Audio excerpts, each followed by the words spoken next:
So today we're going to break down some of the main poses in yoga. So what we're going to do is that we're going to start off by coming in child's pose. Our knees are either together or they're wide apart. And then we're going to walk our hands out, extending the arms forward, pressing the hands nice and deep into the mat. Try to rest your forehead on the mat. And then from here, let's look forward in between both hands. You want to come up to the knees. If they're wide out, you slightly bring them inwards so they're under the hips. And then we're going to tuck the toes under and we're going to come into our down dog. And this should be the proper measurement of your down dog. And how can I know if it's the proper measurement? I should be able to move forward into a plank pose without any kind of hand or feet adjustment. Let's do that again. So you're going to shift back into down dog, move forward into plank pose. You should be able to do that without any hand adjustment. As I said before, in plank pose, we need to make sure that our core is not sagging, so we need to be up here. You want to make sure you take your toes as far back as you can. Your heels are stacked on top of the toes, and then try to shift your legs to the back, feeling the lengthening in your hamstrings and the back of the feet. Notice what can happen in the arms. They can slump, push into them. Lift that space between the shoulder blades. And then from plank pose, we're going to shift once again into down dog. And then let's come forward into plank. Plank is also another option for plank sometimes is coming to forearm plank. So dropping down to a forearm plank, you're going to come to, once again, it's the same thing. You want the toes right on top of the heels, pushing the heels to the back of the backwards.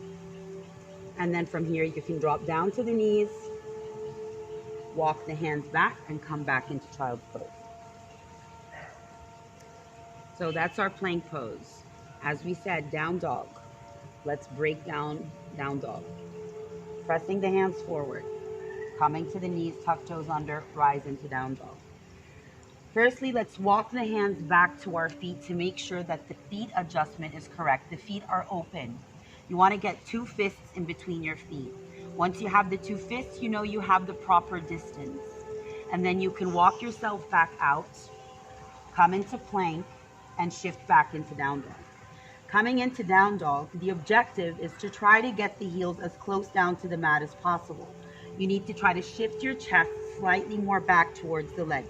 So you don't want to be like this. You want to shift everything back. So you're looking like a nice inverted V shape. Another thing you can do to try to open your upper back, you internally rotate the arms, trying to get your armpits to look down towards the mat. Take your chest a little further.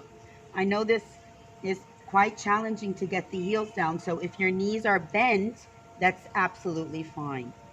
And then from down dog, once you're feeling okay here, you can settle here for a couple of breaths.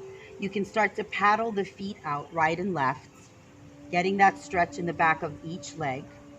Of course, the core is engaged. Let's take the gaze in between the legs, and if you can't take it to your belly button, take it all the way up to the belly button.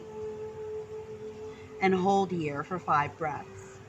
And then start to look forward in between both hands and start to walk your feet in between the hands.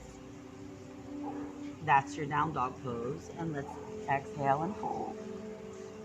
And gently start to rise up.